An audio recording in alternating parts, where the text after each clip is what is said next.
I think a specific example is whenever we do train people to cold call. One of the things I say is I expect you to set 5 appointments a day or 10 appointments a day. That gives them the freedom to think of ways to do that. But if I come up with limitations and I say, don't pause, don't think, don't, they start to think about all the limitations and it kind of grinds their mind to a halt. And I think that's huge. Now, the next point here, point number 24, one of my favorites here. I mean, I've read through all these, and this point 24 pumps me up every time here. I'm looking through it. It's really good. Biggest culprit to growth: lack of follow-up and lack of follow-through. I see it all the time. You got a big idea. You got a big idea. I got a big idea. We all have a big idea. You have a big idea. Then we don't do anything with it.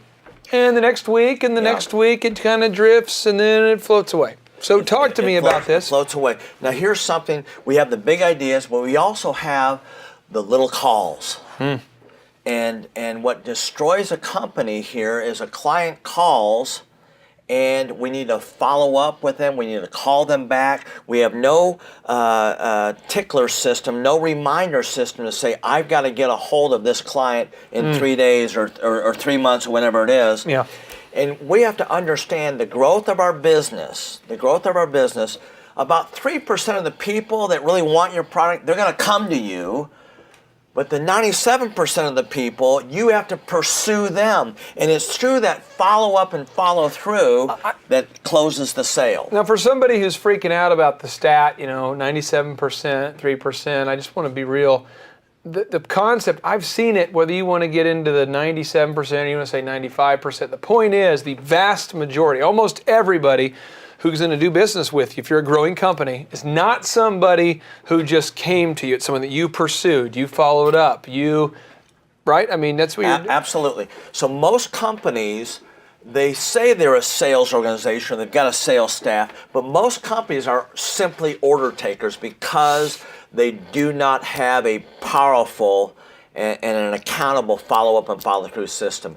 That is usually when a company is faltering, usually one of the biggest and the most noticeable culprits is that lack of follow-up and follow-through. Well, I'm just too busy. I can't handle anymore. You've got to be able to do that follow-up and follow-through, and that's going to bring the sale in. That's going to cause the trust to be there. It's going to cause people to want to cooperate with you to move your business forward. One of the worst crimes to commit against others is to underestimate them. And I have yet another visual aid. I'm bringing a lot of stuff from the shelf of... Bring it on. Bringing a lot of stuff here from the shelf of goodness here. Now, here we go. Oh, man. Oh, here we go. Oh, here it is. Bringing it down here. Okay. Do you remember the 1987 Minnesota Twins? Do you remember that? These guys were the worst team in baseball, and they ended up winning the championship.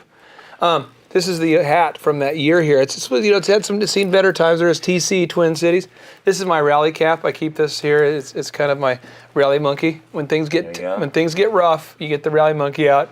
Right. I see it all the time though. If you look at these people who are successful, if you look around the room here, we got Steve Martin here.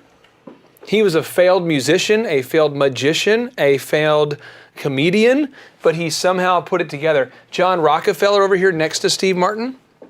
His father basically abandoned the family. He dropped out of high school.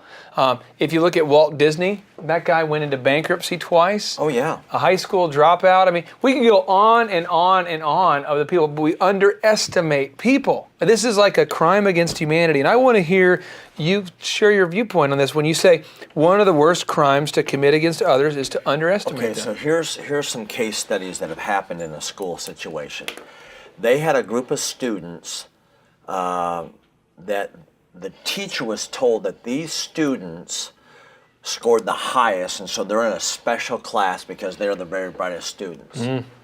Other students, and this is not actually true, they said they're the lowest scoring clients. They're going to be in a lot lower level. You may need to take your time with them. And the teachers were told this about these students. And it was amazing the power of expectation here, that these students, most of which were just average, but they were looked at and they were not underestimated. They were the greatness was pulled out of them. They were demanded a lot. The teacher was more patient with them, bringing them along. Their learning just soared like there was no tomorrow.